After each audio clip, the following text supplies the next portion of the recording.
प्रार्थना से पहले आइए पहले परमेश्वर के वचन को सुनने के लिए कुछ पल निकालें और फिर हम सब मिलकर प्रार्थना करेंगे। हृदय का महत्व। हृदय ये आपकी छाती में धड़कने वाले एक अंग से कहीं ज्यादा है। ये आपके अस्तित्व का केंद्र है, वह जगह जहां आपकी गहरी भावनाएं जन्म लेती हैं। यहीं आपका प्यार रहता है, यहीं आपका जुनून उमड़ता है और यहीं आपका उद्देश्य जड़ें पकड़ता है। और चाहे आपको इसका एहसास हो या ना हो, आपके हृदय की स्थिति आपके बारे में सब कुछ प्रभावित करती है।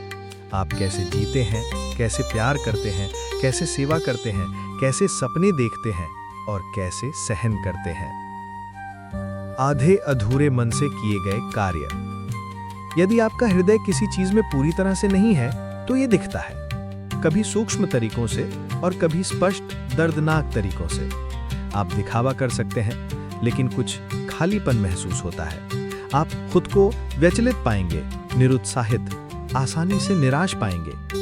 आप मजबूत शुरुआत कर सकते हैं लेकिन आपका जुनून जल्दी फीका पड़ जाता है।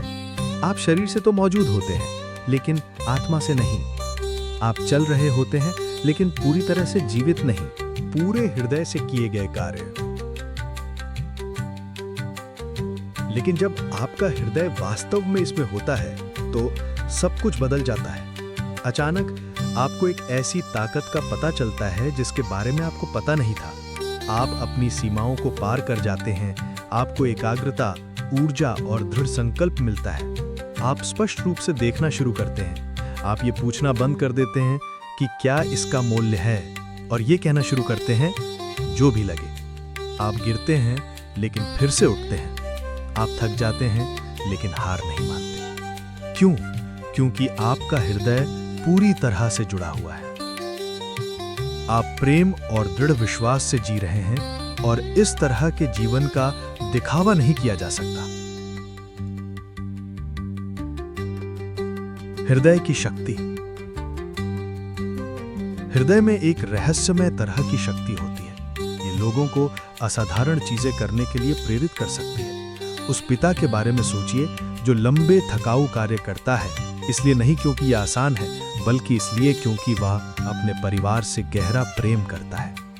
वह प्रेम उसके हृदय में रहता है और उसके बलिदान को बढ़ावा देता है। या उस माँ के बारे में सोचिए जो 1000 जिम्मेदारियों का बोझ चुपचाप और वफादारी से उठाती है। वह दर्द, थकावट, यहाँ तक कि अकेलेपन भी सहती है, लेकिन फिर भी हर दिन शक्ति और अनुग्रह के साथ उपस्थित होती है। क्यों?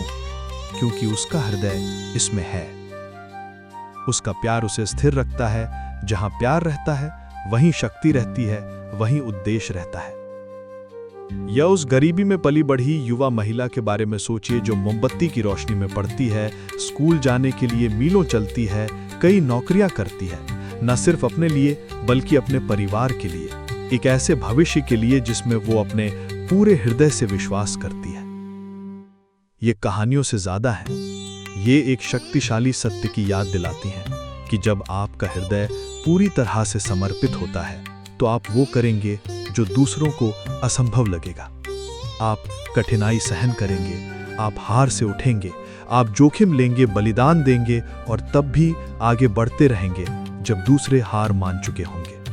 क्योंकि प्यार आपके हृदय में रहता है और जहां प्यार रहता है वहीं शक्ति रहती है, वहीं उद्देश्य रहता है, वहीं विश्वास रहता है।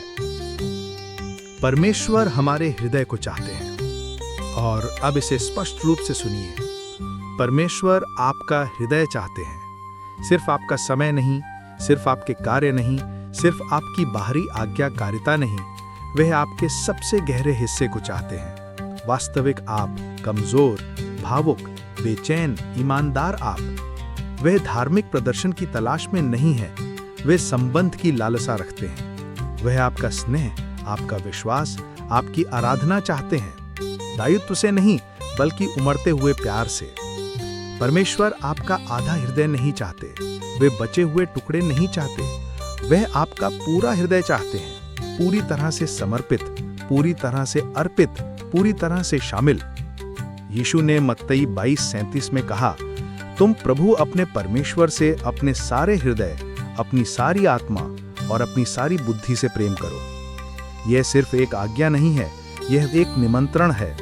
वह आपको ऐसे गहरे, ऐसे समृद्ध और जीवन बदलने वाले प्रेम में आमंत्रित कर रहे हैं कि बाकी सब कुछ फीका पड़ने लगता है।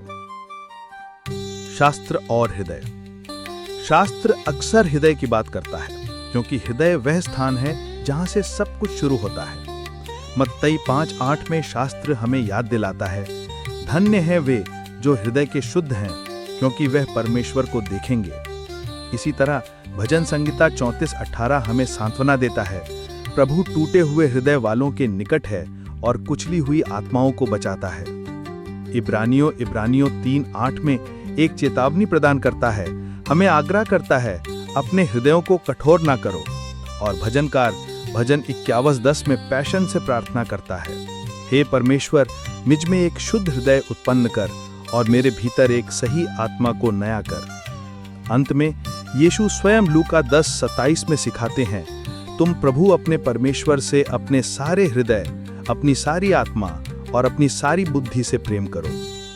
बार बार परमेश्वर नियमों से आपको प्रभावित करने के लिए नहीं, बल्कि आपके हृदय को जीतने के लिए हाथ बढ़ाते हैं, क्योंकि वे जानते हैं कि यदि उनके पास आपका हृदय है तो उनके पास आप हैं। अब आइए मिलकर प्रार्थना करने के लिए कुछ पल निकालें। स्वर्गीय पिता, आप सब कुछ देखते हैं, हर विचार, हर मकसद, हर छिपी हुई इच्छा। आपसे कुछ भी छिपा नहीं है, फिर भी आप घृणा से दूर नहीं होते, आप प्रेम में निकट आते हैं। आप गड़बड़ी देखते हैं, डर, संदेह देखते हैं, और आप फिर भी मुझे प्यार करते हैं। आप क्षमता, लालसा और विश्वास की झलक देखते हैं, और आप उस पर जीवन बोलते हैं।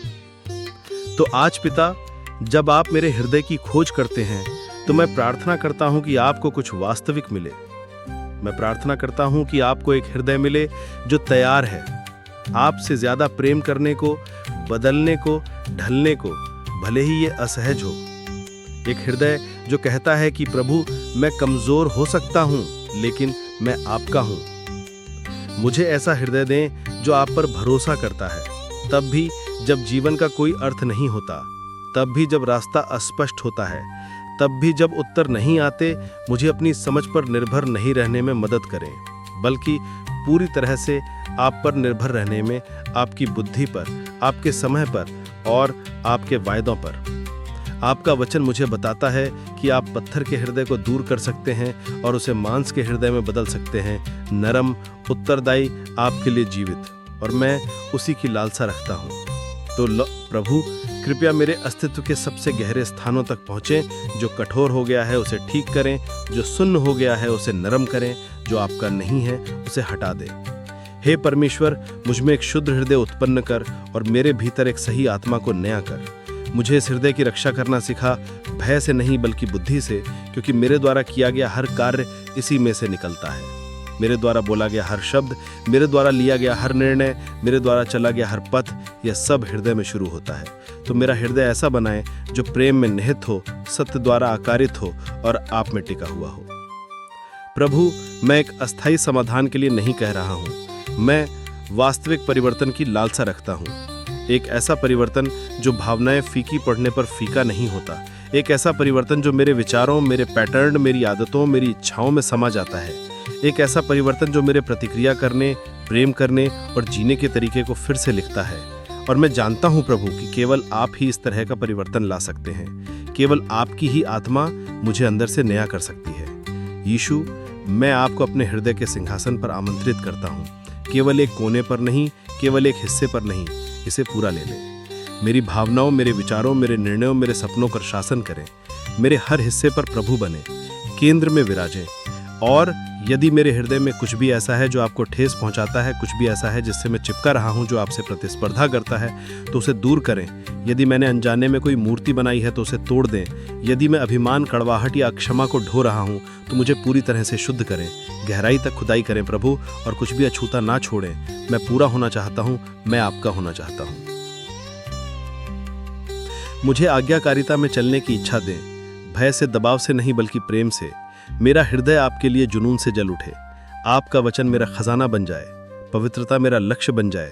मुझे अपने जैसा बनाएं यीशु, सिर्फ मैं क्या कहता हूँ उसमें नहीं, बल्कि मैं कैसे जीता हूँ, प्रेम करता हूँ और सेवा करता हूँ उसमें भी। पवित्र आत्मा में आपका स्वागत करता हूँ। मेरे कानों को अपनी आवाज़ स्पष्ट रूप से सुनने के लिए ट्यून करें। मुझे दुनिया के शोर या दुश्मन के झूठ से विचलित ना होने दें। मुझे अपनी फुसफुसाहटों को पहचानना सिखाएं। मुझे कदम कदम मार्गदर्शन करें और मुझे अपने मार्गदर्शन के प्रति संवेदनशील बनाएं, भले ही आप मुझे अपरिचित स्थानों पर ले जाएं। आपका वचन कहता है कि आइए हम एक सच्चे हृदय के साथ, विश्वास की पूर्ण निश्चितता के साथ निकट आएं। तो मैं यहाँ हूँ प्रभु, निकट आ रहा हूँ। एक पूर्ण हृदय के साथ नहीं, बल्कि एक ईमानदार हृदय के साथ। मुझे शुद्ध करें, सूखे स्थानों को अपनी खुशी से फिर से भर दें। मुझे अपने राज्य के लिए नए जुनून से भर दें। मेरी आत्मा को आपकी उपस्थिति के लिए हर चीज़ से ऊपर तरसने के लिए उत्तेजित करें। आपको खोजना मेरे हृदय की गहरी इच्छा बन जाए। मुझे दाऊद जैसा आराधना का हृदय दें, एक ऐसा हृदय जो टूटने में भी आपको लगातार खोजता है। एक ऐसा हृदय जो धूप में और जब रात लंबी होती है तब आपकी प्रशंसा करता है। एक ऐसा हृदय जो कहता है, फिर भी मैं आनंदित रहूंगा, भले ही परिस्थितियां कुछ भी हों। मुझे खून के बहने की महिला की हताशा दें, जिसने भीड़ को पार करके आपको छुआ। मुझे उस तरह के विश्वास के साथ विश्वास करने दें कि आपका एक छुअन कीप कर सकता है, बहाल कर सकता है और सभी चीज़ों को नया कर सकता है। मुझे नूह की आज्ञाकारिता दें, जिसने आपको तब भी पालन किया जब इसका कोई मतलब नहीं था, तब भी जब किसी और को समझ नहीं आया, तब भी जब कीमत बहुत अधिक थी।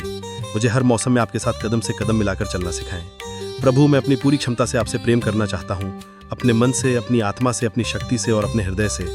मुझे आपकी सेवा करने में आनंद मिले। मुझे आपके वचन से फिर से प्रेम हो जाए। मैं आपको सारी महिमा देता हूँ प्रभु यीशु, मेरी प्रार्थना सुनने के लिए। यीशु के पवित्र नाम में मैं प्रार्थना करता हूँ, आमीन। यदि इस प्रार्थना ने आपके हृदय को छुआ है तो कृपया विश्वास के संकेत के रूप में आमीन टाइप करें। मैं प्रार्थना करता हूं कि इस प्रार्थना में हर आशीर्वाद अब यीशु के नाम में आप पर हो। और यदि आपको एक विशेष प्रार्थना की आवश्यकता है तो हमें टिप्पणियों में बताने में हिचकिचाएं नहीं। हमें आपके लिए प्रार्थना करने का सम्मान होगा।